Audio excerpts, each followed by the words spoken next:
한국의 진보주의.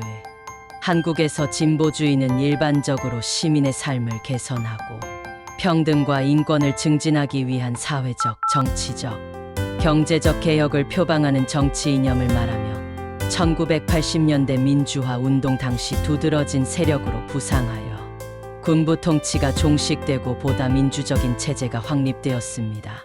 한국 진보주의의 주요 특징은 다음과 같습니다. 하나, 민주화의 강조.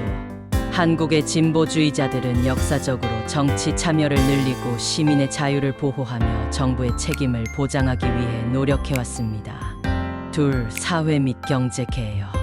진보주의자들은 소득 불평등을 줄이고 사회복지 프로그램을 확대하며 노동 권리를 지원하는 것을 목표로 하는 정책을 옹호합니다. 셋, 지역 및 국제 문제 참여. 진보주의자들은 종종 지역 및 세계 무대에서 국가 간 외교와 협력의 중요성을 강조합니다. 넷, 시민권과 소수자 권리 지지. 진보주의자들은 여성, 성소수자 개인, 소수민족을 포함한 소외된 집단의 권리를 옹호하는 데 앞장서 왔습니다. 한국의 보수주의. 한국의 보수주의는 전통적인 가치에 뿌리를 두고 있으며 역사적으로 그 나라의 기성세대와 농촌 사회와 관련이 있습니다. 그것은 확립된 제도, 문화적 규범, 그리고 사회적 위계를 유지하고 보존하는 것을 강조합니다.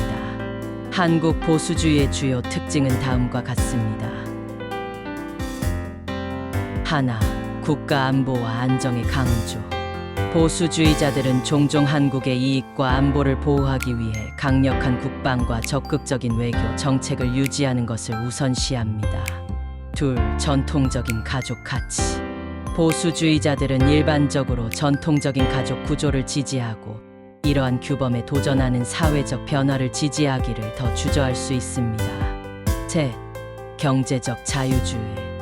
한국의 보수주의는 종종 자유시장 원칙과 제한된 정부의 경제 개입을 선호합니다.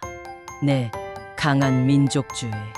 한국의 많은 보수주의자들은 한국의 역사, 문화, 업적에 자부심을 가지고 있습니다. 주목할 점은 한국 사회는 다양하고 역동적이며 진보와 보수의 이념이 단일하지 않다는 점입니다. 이들의 해석과 실행은 다양할 수 있고 정당들은 이들 이념에 대한 수능도가 다를 수 있습니다. 시간이 지남에 따라 사회적 요구와 선호의 변화에 따라 정치적 지형이 변화할 수 있습니다.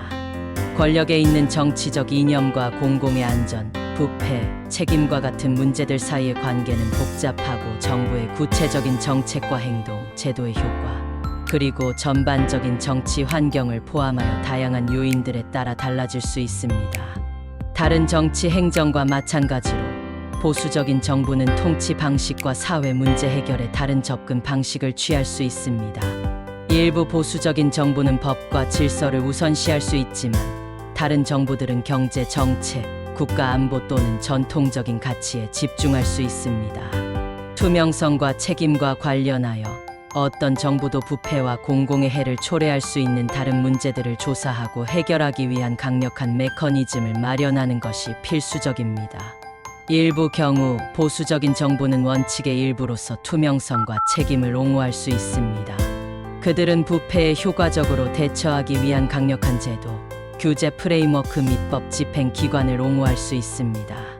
다만 이념과 상관없이 어떤 정부도 부패나 잘못된 관리에 면역이 되지 않는다는 점을 인식하는 것이 중요합니다. 부패는 어떤 정치 시스템에서도 존재할 수 있으며 민주주의 제도의 힘, 견제와 균형, 국민의 인식과 참여 수준 등 다양한 요소에 달려 있습니다.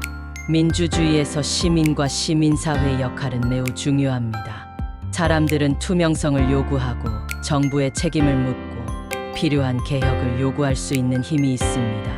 독립적인 언론, 감시단체, 그리고 경계하는 시민사회는 부패를 발견하고 좋은 통치를 촉진하는 데 결정적인 역할을 할 수 있습니다.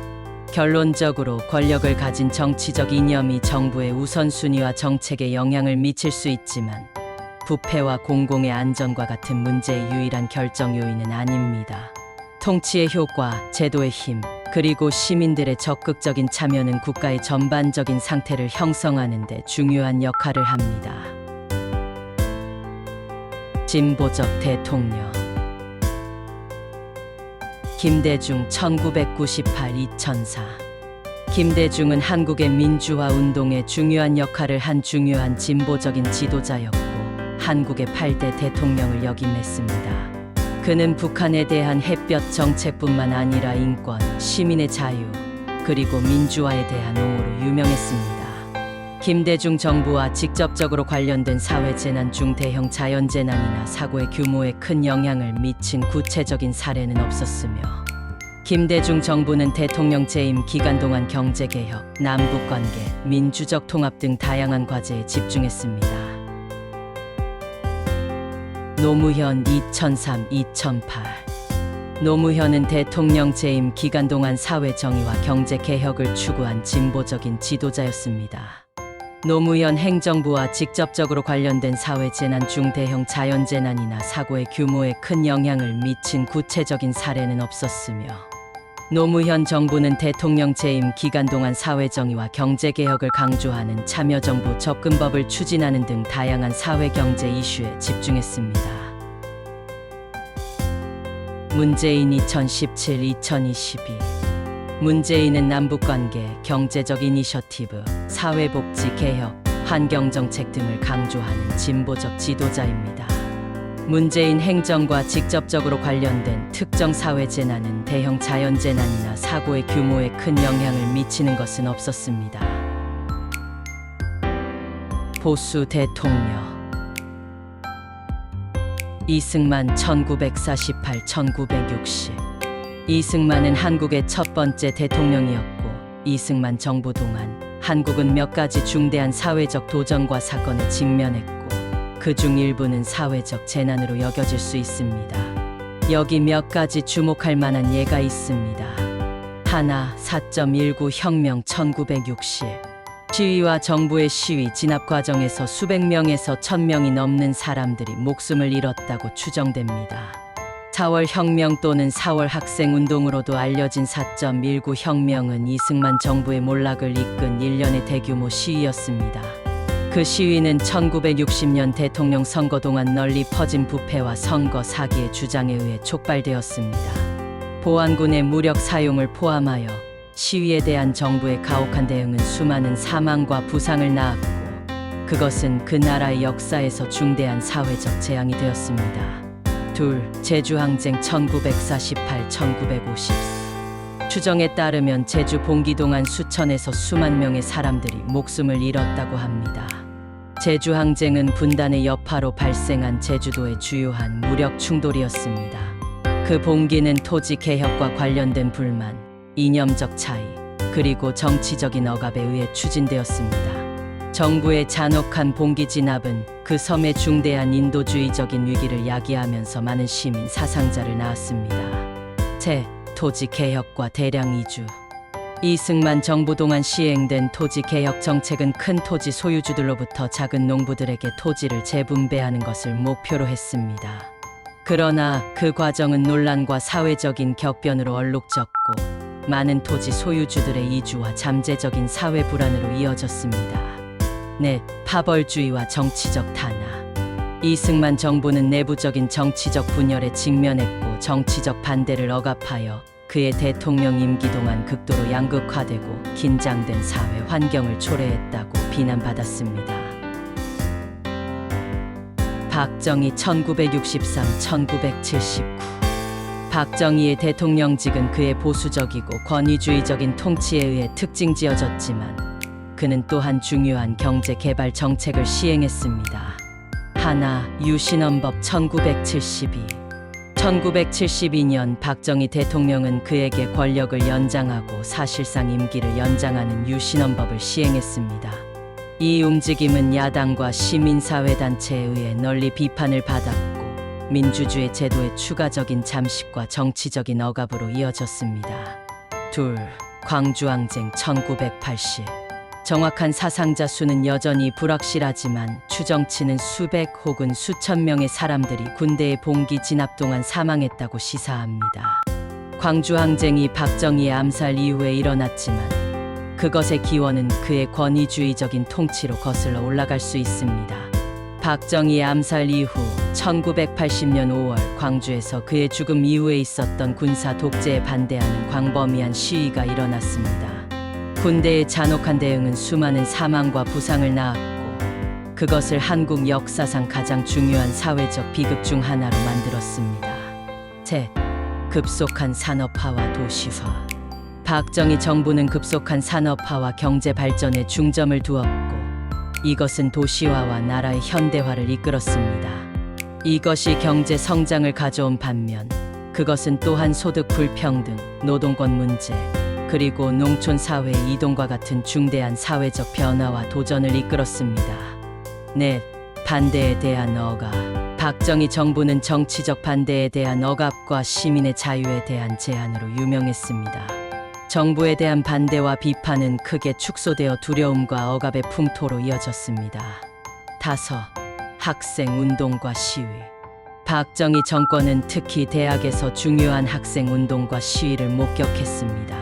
학생들은 더 큰 정치적 자유와 민주적 개혁을 요구하는 최전선에 있었습니다. 전두환 1980-1988. 전두환은 1980년대의 대부분을 군정화에 이끌었고 보수적인 지도자로 여겨졌습니다. 광주항쟁 1980. 광주대학살 혹은 5.18 민주항쟁으로도 알려진 광주항쟁은 1980년 5월에 일어났습니다. 박정희 대통령의 암살 이후 전두환 정권의 군사정부가 장악했습니다. 군사 독재에 반대하는 광범위한 시위에 대한 대응으로 정부는 광주에서 잔인한 진압을 시작했습니다. 군대는 시위를 진압하기 위해 치명적인 힘을 사용했고 수천 명은 아니더라도 수백 명의 민간인 사망자를 냈습니다. 그 당시 정보를 탄압하려는 정부의 노력으로 인해 정확한 사상자 수는 역사적 논쟁의 대상으로 남아 있습니다. 시민의 자유에 대한 억압. 전두환의 통치 기간 동안 시민의 자유와 정치적인 반대에 대한 상당한 제한이 있었습니다. 정부에 대한 반대와 시위는 가혹한 억압에 직면했고 많은 체포, 부상, 그리고 사상자를 낳았습니다. 광주공수학교 화재 1981년 2월 대한민국 논산에 있는 제27공수여단 훈련시설에서 화재가 발생하여 22명의 징집병이 사망하고 4명이 부상을 입었습니다. 이 사건은 군인들의 의무 복무 중 안전과 생활 상태에 대한 우려를 높였습니다. 양주 고속도로 사건 1982년 11월 양주 고속도로에서 미군 차량이 민간인 버스와 충돌하면서 사고가 발생했습니다. 이 사고로 인해 2명의 한국 민간인이 사망하고 미군의 국내 주둔에 반대하는 시위가 촉발되었습니다. 노태우 1988-1994. 전두환의 뒤를 이은 노태우는 1980년대 후반과 1990년대 초반에도 보수 정권을 이어갔습니다. 1988년 서울올림픽과 광주 학살 기념식. 1988년 한국은 그 나라의 중대한 사건인 하계올림픽을 서울에서 개최했습니다. 그러나 이 시기 동안 전두환의 통치 기간 동안 1980년에 발생했던 광주 봉기의 기억을 억누르려는 노력도 있었습니다. 노태우 정권은 광주 학살에 대한 논의를 축소하거나 침묵시키려 시도하여 역사적 기억과 인권에 대한 긴장과 우려를 낳았다고 비난받았습니다. 노동 시위와 탄압. 노태우 정부는 중대한 노동 시위와 노동 권리 향상에 대한 요구에 직면했습니다. 노동자들은 더 나은 노동 조건과 임금 인상을 요구하며 수많은 파업과 시위를 벌였습니다. 이에 대응하여 정부는 시위를 진압하고 노동운동가들을 체포하기 위해 경찰력을 사용하여 강경 접근법을 채택했습니다. 양주 고속도로 사건 1990년 양주 고속도로에서 미군 차량과 민간 버스가 관련된 또 다른 비극적인 사고가 있었습니다. 이 사고는 5명의 한국 민간인의 사망으로 이어졌고 그 나라에 미군이 주둔하고 있는 것에 대한 대중의 분노를 높였습니다. 노태우 사면 정책. 1990년 노태우 대통령은 특별 사면을 발표했고 전 군사 독재자 전두환과 노태우 자신을 포함한 다양한 정치적 인물들에게 사면을 했습니다. 사면 정책은 논란이 되었고 과거의 인권 유린과 부패에 대한 책임에 대한 논쟁을 촉발했습니다.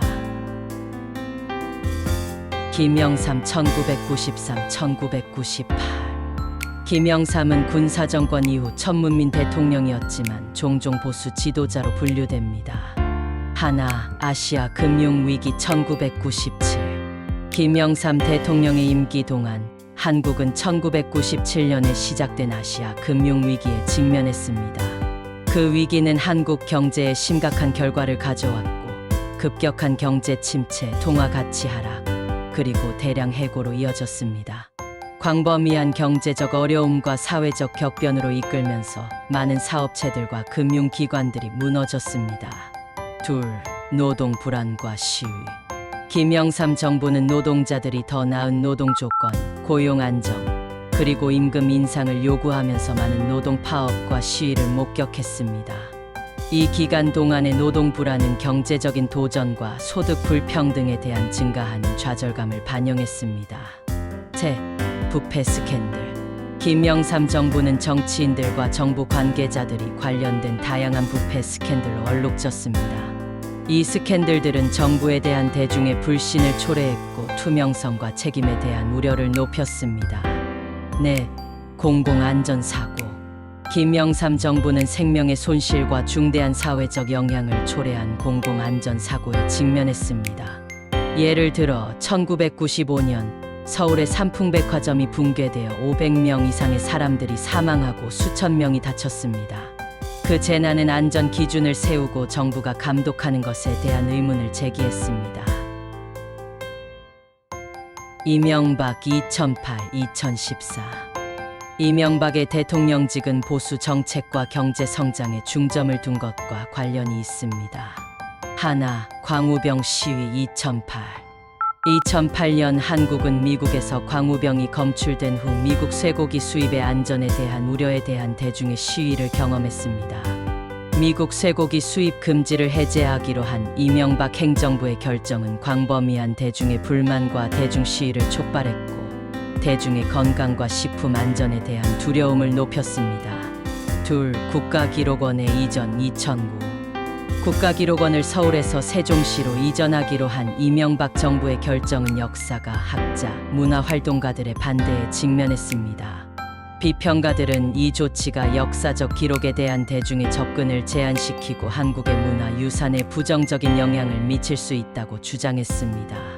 셋, 4대강 사업 2008-2012 이명박 행정부에 의해 시작된 4대강 사업은 한국의 물 관리와 기반 시설을 개선하는 것을 목표로 합니다. 그 사업은 물 부족과 홍수를 해결하려고 노력하는 동안 그것은 강 생태계와 지역 사회의 이동에 대한 염려를 포함하여 환경적이고 사회적인 영향에 대한 비판에 직면했습니다. 넷, 사회적 불평등의 확대 이명박의 대통령 재임 기간 동안 사회의 다른 부분들 간의 부의 불평등이 증가하면서 사회적 불평등이 증가하는 것에 대한 염려가 있었습니다. 비평가들은 정부 정책이 소득 불평등과 경제적 양극화를 악화시키면서 대기업과 부자들을 선호한다고 주장했습니다. 다섯, 언론 통제와 검열 이명박 행정부는 언론 통제에 대한 비판과 언론 자유를 제한하려는 시도에 직면했습니다. 정부의 비판적인 언론 매체와 언론인에 대한 정부의 압력에 대한 우려가 있었습니다. 박근혜 2013-2017 박정희의 딸인 박근혜는 대통령 재임 기간 동안 보수의 유산을 이어갔습니다. 하나, 세월호 참사 2014 박근혜 정부 기간 동안 가장 중요한 사회적 재난 중 하나는 세월호 참사였습니다. 2014년 4월 대부분의 고등학생들을 수학여행으로 태운 세월호가 진도 앞바다에서 전복되고 가라앉았습니다. 그 비극적인 사고는 대부분 학생들인 304명의 사망이라는 결과를 낳았습니다. 정부에 의한 재난 처리는 대중의 분노를 샀고 안전 규정, 재난 대응, 그리고 책임에 대한 의문으로 이어졌습니다. 둘, 노동개혁에 반대하는 시위 2015 박근혜 정부는 2015년 노동자의 권리와 고용 안정에 해롭다고 여겨졌던 노동개혁을 통과시키려 했을 때 광범위한 시위에 직면했습니다. 제안된 개혁은 경제적 불평등과 노동자의 권리에 대한 증가하는 우려를 강조하면서 노동조합과 활동가들에 의한 시위를 촉발했습니다. 셋, 부패 스캔들과 탄핵 2016-2017. 박근혜 행정부는 그녀의 신복인 최순실이 포함된 거대한 부패 스캔들로 얼룩졌습니다. 그 스캔들은 널리 퍼진 대중의 분노와 박근혜의 사임을 요구하는 시위로 이어졌습니다. 2016년 12월 국회는 박근혜를 탄핵하기로 투표했고 그녀를 탄핵당한 첫 번째 한국 대통령으로 만들었습니다. 그녀는 이후 2017년 3월 헌법재판소에 의해 해임되었습니다. 넷, 경제적 도전과 대중의 불만. 박근혜 행정부는 느린 경제 성장, 증가하는 청년 실업, 그리고 부의 집중에 대한 우려를 포함하여 경제 문제에 대한 대중의 불만에 직면했습니다. 정부가 일반 시민의 이익보다 재벌로 알려진 거대, 대기업의 이익을 우선시한다는 인식은 대중의 불만에 기여했습니다. 저는 이번 영상을 만들면서 대한민국에서 보수가 사라져야 대한민국이 발전을 할 수 있다는 신념을 다시 한번 일깨우며 대한민국 젊은 층이 보수화된다는 소리에 개탄을 금치 못하겠습니다. 역사를 잊은 민족에겐 미래는 없다. 시청해 주셔서 감사합니다.